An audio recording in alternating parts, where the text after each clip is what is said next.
Et donc aujourd'hui, bienvenue, hein, bonjour à tous. On va vous parler d'hébergement de données de santé avec un petit retour d'expérience, hein, rentrer un peu dans l'envers du décor, notamment avec la petite spécificité de l'hébergement de données de santé dans le cloud.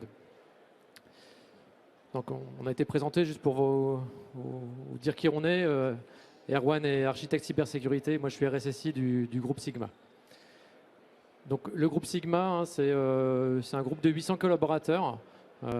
Qui est pas tout récent, hein. C'est un groupe qui a bientôt 50 ans, qui a démarré sur un premier métier qui était le métier d'éditeur intégrateur. On a des logiciels spécialisés dans le RH, la finance, le logement social. Suite à ça, on a aussi développé un deuxième métier. On a mis nos compétences de développement à disposition du marché à travers une offre, hein, qui va vraiment sur qui part du design thinking, qui va donc sur le développement et jusqu'à la TMA des applications et qu'on propose à nos clients. Il y a un dernier métier qui est notre plus grosse activité, qui est notre métier d'infogéreur. C'est celui qu'on présente aujourd'hui sur la marque, sous la bannière Sigma Committee. Donc là, on va retrouver tous nos services data center, nos services managés, évidemment nos services cybersécurité, notre accompagnement par exemple à la transformation vers le cloud, le move to cloud. Et toutes ces activités-là d'infogérance sont certifiées 27001 et HDS sans exception. On a 5 implantations. Notre siège est à Nantes, et donc voilà, on a une présence nationale que vous pouvez voir sur le support. Donc le sujet d'hébergement de données de santé, vous ne connaissez pas forcément tous le sujet, donc je vais faire une rapide introduction. C'est un sujet qui reste assez jeune sur la forme d'une certification, puisque la certification HDS, elle date de mars 2018. Ça fait suite en fait à un autre dispositif qui était celui de l'agrément données de santé. C'est un changement important tout de même parce que l'agrément, il était sur la base d'un dossier qu'on devait compléter. Donc c'était principalement documentaire. Et on transmettait les éléments à la ZIP et à la CNIL qui validaient le dossier. Maintenant, on est passé sur un dispositif beaucoup plus classique, qui est un dispositif de certification, comme on retrouve voilà, sur les certifications 27001, 9001, etc. Donc avec des cycles de 3 ans et avec un audit sur site qui est fait avec un organisme accrédité. Dans notre cas, c'est Bureau Veritas. Et donc il y a des audits de suivi ensuite tous les ans.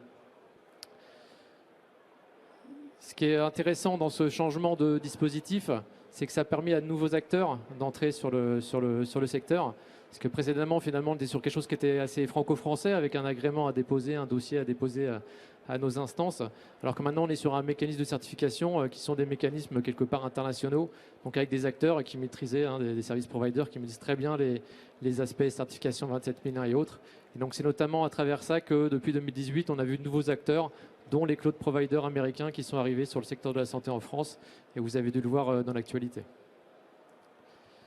Donc dans quel cas on doit recourir finalement, où on doit avoir un hébergeur, un infogéreur certifié HDS? C'est dans le cas où en tant que professionnel de santé, on va vouloir sous-traiter un certain nombre d'activités qui sont représentées ici. Donc c'est des activités qui vont des couches basses, hein, donc c'est ce qu'on appelle hébergeur d'infrastructures physiques. Donc là c'est vraiment la fourniture d'espace en data center avec la puissance électrique, la clim. Ça va jusqu'à le matériel et ensuite on va remonter dans les couches pour être plus sur l'infogérance avec voilà, les couches de virtualisation, les couches système, serveurs d'application, base de données, jusqu'à l'infogérance et l'administration de l'applicatif et une activité un peu plus spécifique qui est celle de la sauvegarde. Ce qui va être important, c'est qu'à partir du moment où vous sous-traitez ces activités-là ou une partie de ces activités, tous les acteurs qui vont composer, cette sous-traitance, eh bien, ils devront avoir la certification HDS. Donc nous, Sigma, quand on fait du cloud, on est en tête de pont quelque part et on va être un interlocuteur unique, par exemple vis-à-vis des cloud providers. Mais il faut bien voir qu'il y a plusieurs acteurs, hein. Ça peut être des fournisseurs de cloud public ou privé, ça peut être aussi quelque part des tiers, hein. Vous avez peut-être dans l'écosystème déjà des éditeurs, des intégrateurs. Et bien voilà, s'ils interviennent sur une de ces activités-là, ils devront tous être certifiés, tout HDS, toute la chaîne doit être certifiée. Ce qui peut parfois amener quelques complexités. Donc, ce qui va être important aussi ici, on le voit, hein, c'est de bien préciser qui est responsable de quoi. Parce que là, c'est un schéma à simplifier, hein, vous les connaissez, ces genres de schémas. Dans la réalité, les partages de responsabilité sont évidemment un peu moins simples. Donc c'est important de bien anticiper pour savoir sur chacune de ces activités-là qui va être responsable, puisque celui en responsabilité va devoir être certifié HDS et va porter la responsabilité de l'activité. Je vais laisser Erwan ensuite rentrer un peu plus dans le détail de la certification. Je vais me mettre par là pour ne pas gêner à gauche. Donc la certification HDS, elle est basée sur plusieurs éléments. Merci. Tout d'abord, il y a en bas à droite ISO 20000. ISO 20000, c'est la gestion de la qualité de service. Il y a quelques exigences qui sont reprises d'ISO 20000. On a des exigences spécifiques santé. Tout un pan lié à ISO 27018. ISO 27018, c'est la gestion, la protection des données à caractère personnel pour les prestataires d'informatique en nuage, le cloud. Et au cœur même, on a ISO 27001, qui est repris dans son intégralité. Donc il faut être certifié ISO 27001 pour faire de l'HDS, auquel est venu même se rajouter des exigences complémentaires pour renforcer un petit peu certains aspects, notamment les quatre piliers que nous, on a regroupés. La partie authentification forte, non-réutilisation des identifiants uniques, la partie compte nominatif, extrêmement importante. Un autre élément, c'est la gestion des habilitations. Évidemment, le respect du moindre privilège, la séparation des tâches et la gestion des dérogations. Autant ISO 27001 que HDS appuie aussi beaucoup sur la partie traçabilité. Traçabilité des gestes d'administration. On est infogéreur, il faut tracer ce que l'on fait, toujours en lien aussi avec le partage de responsabilités. La protection de ces traces. Et il y a tout le pan contractuel lié à des clauses spécifiques HDS, mais aussi toute la partie RGPD, j'en ai parlé, ISO 27018, qui doit aussi être cadrée au travers des clauses contractuelles. Ensuite, ces différentes exigences, on va devoir y répondre au travers de mesures de sécurité. Et ces mesures de sécurité, on va les implémenter, on va les valider au travers de services, de configurations qui peuvent être divers. Dans le cas de Azure, par exemple, on peut soit faire appel à des services Azure pour certaines activités, pour certaines mesures liées à l'authentification, l'habilitation contre l'accès, ou utiliser des services on-prem, ou un mix des deux. Je vous donne un exemple. On le voit à droite, Sigma Committee, on fait usage du Bastion Walix, qui est un éditeur d'une solution PAM. Le Bastion nous sert à couvrir plusieurs exigences de l'authentification, de la gestion des habilitations et de la traçabilité. On aurait pu faire usage d'une solution Azure Bastion, mais qui fonctionnellement ne répondait pas à nos besoins. Elle ne couvrait pas toutes les mesures que l'on souhaitait mettre en œuvre pour répondre aux exigences HDS. Maintenant, on peut se poser la question, comment on fait le choix entre les services Azure et qu'il existe déjà on-prem ou des solutions SaaS tierces? Les critères de décision, ils sont multiples. Bon, premièrement, on est un cloud, on fournit des services à des clients qui ont des fois à la fois des choses hébergées on-prem chez nous et dans des clouds multiples. Donc, la capacité à répondre aux critères d'hybridation est très important. Ensuite, il y a une expertise qui est forcément nécessaire. Les nouveaux services Azure, ils bougent beaucoup. La montée en compétences est des fois assez longue. Les services sont des fois très complexes. Donc il faut se poser la question, est-ce que j'investis sur ces services cloud, sachant que j'ai déjà de l'expertise sur un équivalent à peu près on-prem? Et puis les fonctionnalités, j'en ai parlé avec Azure Bastion, des fois sont juste pas suffisantes à un instant T donné. Pourquoi je dis un instant T donné? Puisque ça évolue très rapidement. Et ce qui était vrai il y a 6 mois ne l'est peut-être plus maintenant. Et donc en fait, il faut perpétuellement remettre en cause ses choix. Se reposer la question, ben finalement ça, je l'avais écarté, est-ce que ça ne peut pas répondre quand même à mon besoin maintenant? Donc ça met en exergue les points de vigilance, l'évolution rapide des services. Azure aussi sort des fois des services pas forcément matures. Je pense à Azure Function et Azure Lighthouse qui, quand ils sont sortis, étaient très limités fonctionnellement et buggés, désolé, mais c'est quand même le mot. Et ensuite, il faut voir l'architecture dans sa globalité. On voit que c'est complexe. Il y a des solutions SaaS, des solutions on-prem chez Sigma, des solutions cloud. Il faut voir la big picture pour voir si, finalement, les mesures de sécurité qu'on a souhaité mettre en œuvre, elles ne peuvent pas être contournées d'une manière ou d'une autre. Par exemple, je vous ai parlé du Bastion Walix, qui permet de faire intermédiaire pour la connexion aux machines. Mais est-ce qu'on ne peut pas contourner ce bastion en allant vers le portail Azure et en faisant une connexion série aux machines Unix? Il faut penser à tout ça.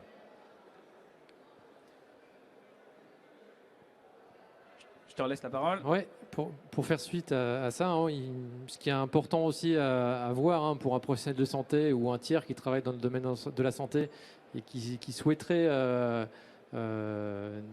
disons, soit sous-traiter, soit intervenir dans un domaine HDS, que ça peut être, bon, ça dépend des habitudes de travail, mais ça peut être un changement. Recourir à un hébergeur HDS, hein, c'est un écosystème particulier puisqu'on a une organisation qui va être spécifique pour répondre aux référentiels d'exigence et on aura des mesures de sécurité spécifiques. Donc en fonction des pratiques de chacun, voilà, on voit des professionnels de santé, hein, des utilisateurs de la DSI, des tiers, des éditeurs, des intégrateurs, ça peut demander un certain nombre d'adaptations et de changements au moment où on va devoir déplacer ces systèmes sur un hébergement HDS. Un point que j'aime bien mettre en avant aussi, hein, c'est pour comprendre ce qu'est un référentiel de certification type HDS, hein, c'est un référentiel d'exigence de sécurité. Ça veut dire quoi? Ça veut dire que pour un hébergeur HDS, y répondre, ça veut dire sélectionner des mesures techniques et organisationnelles pour pouvoir répondre aux exigences. Ça veut dire qu'entre deux hébergeurs HDS, les choix des exigences et des mesures vont potentiellement pouvoir être différentes. Et donc l'intégration et le dialogue avec l'écosystème HDS pourrait être différent entre un hébergeur et un autre. Typiquement, là, ce qu'on a dit tout à l'heure, pour respecter les mesures sur l'authentification, la traçabilité, on peut faire des choix de solutions de bastion hein, qui font des bulles un petit peu sécurisées. On pourrait très bien faire des choix différents en mettant des postes dédiés à différents cas d'administration sur des réseaux cloisonnés un peu différemment. Si vous faites ça, potentiellement, les interconnexions avec les différents acteurs vont se faire différemment. Donc, il faut avoir ça en tête hein, et ce n'est pas forcément dans la norme. Du coup, que vous allez vous dire est-ce qu'on doit vraiment être obligé de faire ça? Ça dépend de comment l'hébergeur a mis en œuvre ces mesures. Donc ça ne veut pas dire que l'hébergeur va imposer sa loi, hein. Ça veut juste dire qu'il faut bien anticiper sur ces cas-là et parfois il y a des cas qui ne tombent pas dans les cases prévues et donc il faut faire les analyses de risque et bien voir le risque pris hein. Et on sait qu'aujourd'hui prendre des risques sur la santé, on a vu en début d'année, il faut être prudent par rapport à ça. Donc il y a soit des risques qui sont pris, que ce soit des risques de sécurité ou de conformité. Il faut bien être que tout le monde soit clair par rapport à ça et donc avoir des processus de type dérogation pour arriver à traiter ce risque dans le temps. Les points de vigilance hein, qu'on n'a pas forcément en tête au départ, hein. À partir du moment où on va créer quelque part cette bulle HDS, on va avoir des cas qui vont être complexes. Typiquement, c'est les cas où vous n'allez pas forcément sous-traiter tout le système d'information dans un hébergement HDS, puisqu'il n'y a pas que des données de santé. Par contre, les systèmes d'information, ils communiquent très fortement, et donc y compris potentiellement sur les données HDS. Donc si vous avez des interconnexions à faire entre un monde qui a un niveau de sécurité assez faible avec ce monde qui a un niveau de sécurité plus élevé, il faudra bien l'anticiper parce qu'on ne pourra pas faire n'importe quoi étant donné qu'on accède à des données de santé. De la même façon, on trouve encore aujourd'hui beaucoup de clients lourds, hein, c'est les cas concrets, c'est la réalité, ou des personnels de santé qui souhaitent traiter les données sur leur poste de travail. À partir du moment où on va aller sur un hébergement HDS, forcément on ne pourra plus manipuler la donnée dans tous les sens comme on veut. Il faudra être vigilant par rapport à ça. Il y a des types d'interconnexions qui ne pourront plus fonctionner ou il faudra adapter les solutions. Un point aussi important, hein, c'est comment travaillent aujourd'hui les éditeurs intégrateurs et comment ils devront travailler demain. Et donc c'est une question aussi que doivent se poser les éditeurs intégrateurs, comment ils peuvent faire évoluer leur pratique de travail et comment s'intégrer dans des environnements type HDS. Et donc avec cette question, est-ce que mes méthodes de travail que j'ai aujourd'hui, elles seront compatibles sur un environnement HDS? Typiquement, un des cas qui peut être problématique, c'est si l'éditeur intégrateur n'est pas certifié HDS et qui veut faire des actes qui se rapprochent des actes d'administration d'une des activités qu'on a cité précédemment. Donc voilà, s'il fait des actes d'administration, il devrait être certifié HDS, ou alors par exemple confier ces actes d'administration à l'hébergeur infogérant. Ce n'est pas forcément la manière de travailler aujourd'hui de l'éditeur.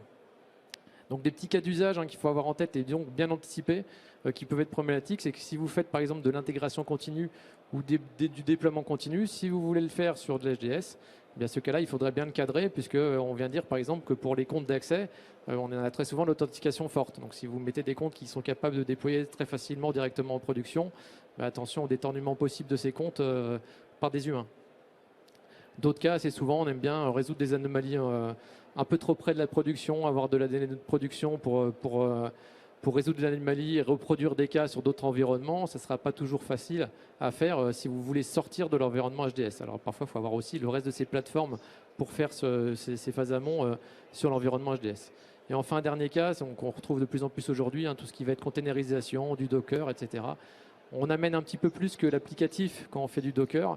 Et donc, on peut potentiellement amener des choses qui sont de la responsabilité et pas de l'éditeur intégrateur, mais potentiellement de l'hébergeur HDS si on amène une partie du système et des comptes, potentiellement des traces à interconnecter avec l'existant à fournir à l'infogéreur. Et donc il faut être vigilant sur ce cas-là aussi, on peut déborder un petit peu de son périmètre de responsabilité initiale. Voilà sur ce qu'on avait à vous dire. Alors il y a quelques points qu'on a évoqués déjà un petit peu, qui sont importants sur le sujet.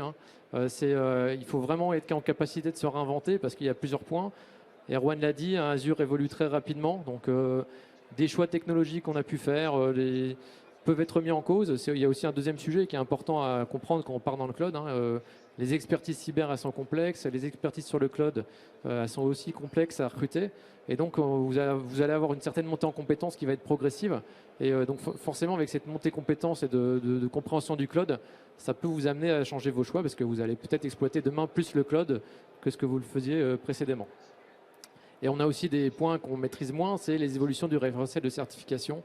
Il y a par exemple tout un volet 20 000 qui va peut-être disparaître. Il y a une concertation l'année dernière, ça va peut-être sortir un jour ou l'autre, mais il y aura une autre version du référentiel qui devrait sortir sous peu et qui pourra sûrement impacter les décisions prises.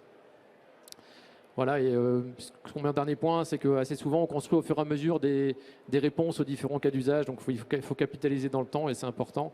Et donc, on est bien dans un processus d'amélioration continue et ça tombe bien parce que c'est imposé par les systèmes de management de la norme, de la certification, puisqu'on a du 27001 qui impose d'avoir de l'amélioration continue. Donc, ça permet d'y répondre. Voilà ce qu'on avait à vous dire pour aujourd'hui. Si vous avez des questions, n'hésitez pas. On est aussi présent sur le stand D8 si vous voulez rentrer dans le détail de certains sujets. Merci messieurs. Oui, si quelqu'un a éventuellement une question en direct. Il nous reste quelques secondes. Hop.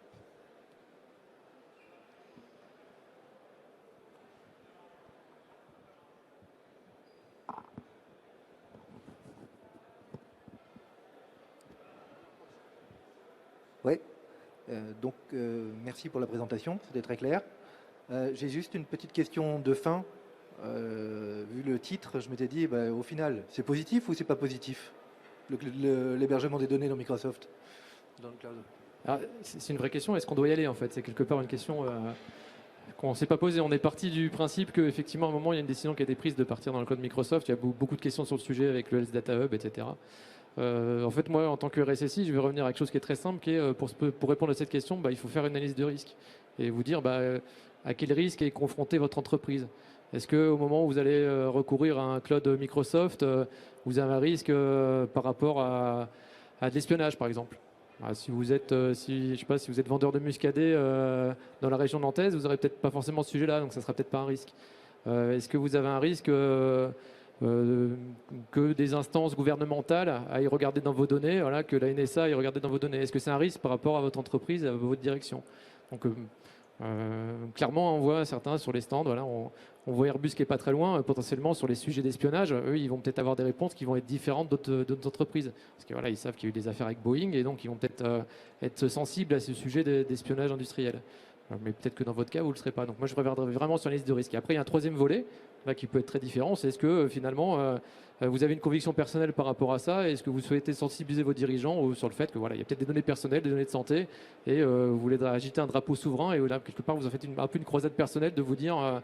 parce que dans le cadre d'AGS, typiquement sur le sujet, les Américains pourraient exploiter nos données à des fins non prévues. Le référentiel, il couvre bien ça. Il interdit toute réutilisation des données à des fins marketing, publicitaires, etc. Donc, et de toute façon, il y a tout un volet RGPD qui l'interdit également. Donc quelque part, si on prend cette voie-là en disant on veut se dire que c'est pas bien de mettre ça chez les fournisseurs américains, c'est pas qu'on prend le parti qu'ils ne respecteront pas les contrats. Parce que dans les contrats, on s'est dit clairement qu'ils ne doivent pas exploiter les données à d'autres fins. Donc voilà, ça veut dire qu'on estime qu'ils ne vont pas respecter ces engagements-là et qu'on préfère... alors après, ça peut être juste de la préférence nationale, mais ça devient... C'est pour ça que je dis que c'est plus des convictions personnelles après que les problématiques de purement de sécurité. Donc moi, les premiers critères, c'est ça, c'est l'analyse de risque et les risques que porte l'entreprise en fonction de son activité. Donc les réponses sont différentes pour chacun. Merci.